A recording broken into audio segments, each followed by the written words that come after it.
आप पढ़ बेटा, आज तेरा ही समय, हमारा तो बीत गया। कह रहा है तो सर समय है क्या? मैंने कहा तेरा ही है बेटा, हमारा तो बीत गया। हमारी पत्नी जो है एक है, मतलब भविष्य किसने देखा है। वाह बे निर्दलीय। आगे हम कोई भी पार्टी ज्वाइन कर सकते हैं। अभी अभी निर्दलीय सरकार है हमारी। तो हमारी पत्नी ने कहा कि आप सुना कवि हो, हमारा पहली बार विवाह हुआ तो नहीं, पहली बार हुआ, दूसरी बार जब लोगों का होता है तो हम उम्मीद क्यों छोड़ें, ना होता तो कोई बात नहीं थी। तो हमारी पत्नी ने कहा कि सुना आप कवि हो, हमने कहा हाँ। तो बोले कि हमारी सुंदरता में कुछ कहिए। तो आदरणीय चेयरमैन साहब, जब मैं पढ़ता था तो बहुत विलक्षण प्रतिभा का धनी था। जिधर से सौंदर्य गुजरता था उधर मैं साइकिल की चैन बैठ के चढ़ाता था, उतरी नहीं होती थी। नहीं, उसके पीछे कोई हमारा गलत नियत नहीं थी, हम बहुत आध्यात्मिक हैं बचपन से। तो मेरा मानना है कि जैसे कोई चित्र बना के चित्रकार रखे और कलाकार का सम्मान ना हो तो ये गलत बात है। मैं कविता पढ़ रहा हूँ, आप तालियां ना बजाएं तो ये गलत बात है। तो मैं भगवान की बनाई हुई चीज़ों का सम्मान करने बैठता था, पर हमारे यहाँ एंटी रोमियो लागू हो गया। सम्मान करने बैठो तो सांस्कृतिक कार्यक्रम हो जाता है अब वहाँ। तो हमारी पत्नी ने कहा कि आप कविता सुनाइए। तो जो पहले के कवि पुराने होते थे, उनकी नायिकाएं गागर लेके पनघट से जाती थी तो उनको गालों में गुलाब दिखता था, होठों पे कमल दिखता था, बाल में बादल दिखता था, चाल में हिरनी दिखती थी। हमारे ज़माने में डैमेज जीन्स वाली नायिकाएं निकलती हैं, तो हम जो देखते हैं वो हमने लिखा। उसने कहा कि हमारी सुंदरता में लिखिए। तो मैंने 4 पंक्तियां लिखी, आप कहो तो सुना दूं, आपकी तालियां मिल जाएं तो सुनिएगा। सुनाओ।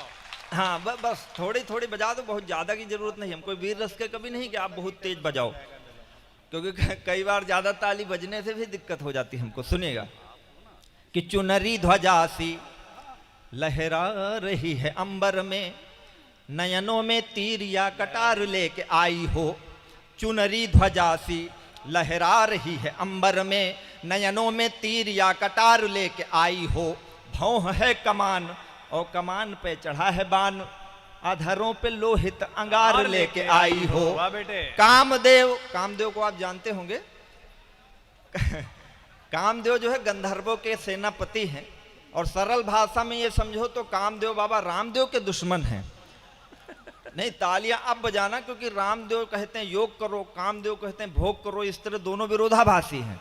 हम कोई गलत बात नहीं बोलेंगे, हम बिल्कुल सही बोलते। तो सुनिएगा कि चुनरी ध्वजासी लहरा रही है अंबर में, नयनों में तीर या कटार लेके आई हो। भौं है कमान और कमान पे चढ़ा है बान, अधरों पे लोहित अंगार लेके आई हो।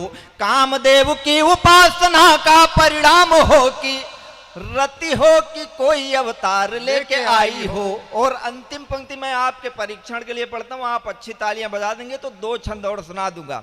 कि कामदेव की उपासना का परिणाम हो कि रति हो कि कोई अवतार लेके आई हो। मेरे दिल का अभेद्य दुर्ग जीतने का कोई शस्त्र हो कि पूरा शस्त्रागार लेके आई हो। बहुत अच्छा सुन रहे हैं आप। वाह। तो मैंने कहा कि ऐसा नहीं है, थोड़े शब्दों में भी कविता हो जाती है। आजा भैया, जिस काम में गए थे सफलता मिल गई। चंचल नयन से अचंचल हुआ है मन, चंचला नयन से नयन भरमाओ ना। कविता में मेरी कला पर आपका आशीर्वाद मिले। कविता तो जो है सुनिएगा कि चंचलु नयन से अचंचल हुआ है मन, चंचला नयन से नयन भरमाओ ना। मन है अधीर हुआ घायल शरीर, मार नयनों के तीर इसे और तरसावो ना। आओ तो चली ही आओ, जाओ तो चली ही जाओ। हमारा क्या पहले कवि लिखते थे 100 साल पहले हमें तुमसे प्यार था, आज भी है कल भी रहेगा। 300 साल तक प्यार चलाते थे, भूत से प्यार करते थे। ये सब देखो, हमारा क्या है कि राह छोड़ो मेरी या मिलो राह में, राह छोड़ो मेरी या मिलो राह में, बाह में लो मुझे या रहो बाह में। प्यार में जो भी करना है जल्दी करो, जाने क्या चल रहा हो अमित शाह में। कभी भी कुछ भी परिवर्तन हो जाता तो बहुत शॉर्ट में प्रेम हमारा। सुनिएगा कि चंचलु नयन से अचंचल हुआ है मन, चंचला नयन से नयन भरमाओ ना।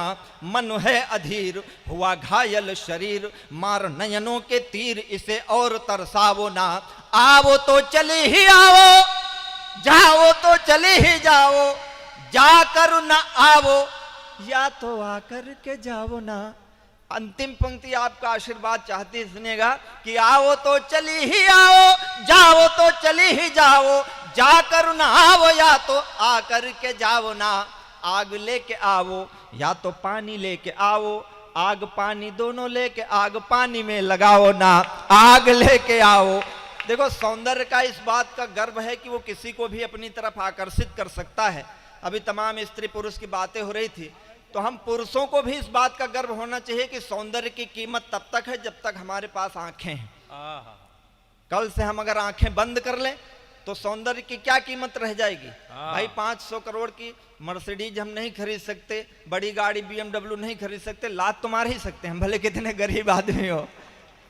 और कोई आदमी इतना महंगा खर्च करके आए और आप तिरस्कार से आंखें फेर लो तो उसके क्या सम्मान रह जाएगा। तो मैं ये कहता हूँ, डगर डगर कदम का एक अभिनेत्री थी, उसको किसी सिपाही ने देख लिया होगा एयरपोर्ट पे डॉक्टर साहब। तो थोड़ी देर देख लिया, उसने अखबारों में बड़ा हल्ला मचाया कि इसने हमको घूरा, इसने पुरुष ने हमको घूरा, पुरुष घूरते रहते हैं। तो हमने कहा ऐसा नहीं है, पुरुष ने तुमको घूरा इसका मतलब तुमने भी पुरुष को घूरा नहीं। तुमको पता कैसे चला कि पुरुष ने तुमको घूरा? तालियां और बजाओ थोड़ी, अभी तुम बहुत अच्छा पढ़ने वाले हैं। तो हमारा कहने का मतलब ये है कि जब दोनों घूर रहे हैं तो अपराधी एक का है का। तो हम कहते कि देखो, दुनिया में जितने महान लोग हुए उन्होंने सौंदर्य का त्याग किया। चाहे गौतम बुद्ध को ले लो, महावीर स्वामी को आप ले लीजिए, स्वामी विवेकानंद ने सौंदर्य का त्याग किया, हमारे प्रधानमंत्री जी उन्होंने त्याग किया, हमारे मुख्यमंत्री जी त्याग किया, कितने महान हुए। तो महान बनने में सौंदर्य का त्याग करना ही पड़ता है। तो हम कहते डगर डगर कदम कदम ने रूप ने छला मुझे, मैं आदमी भला था, तुमने समझा मन चला मुझे, और ये माना रूप तेरा सारे मुल्क का शबाब है, तो दिल मेरा भी कम नहीं है, लखनवी नवाब है।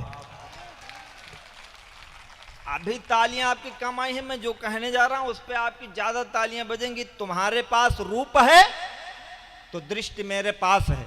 आप कविता सुन रहे हैं, बहुत अच्छी कविता, जहां पंक्ति आती है आप तालियां बजाते हैं। सुनिएगा कि तुम्हारे पास रूप है तो दृष्टि मेरे पास है, नदी तुम्हारा मोल बस मेरे अधर की प्यास है, बस एक इतना भेद है, युगों युगों से खेद है, इधर कटीली देह है उधर बदन गुलाब है, ये दिल मेरा भी कम नहीं है, लखनवी नवाब है।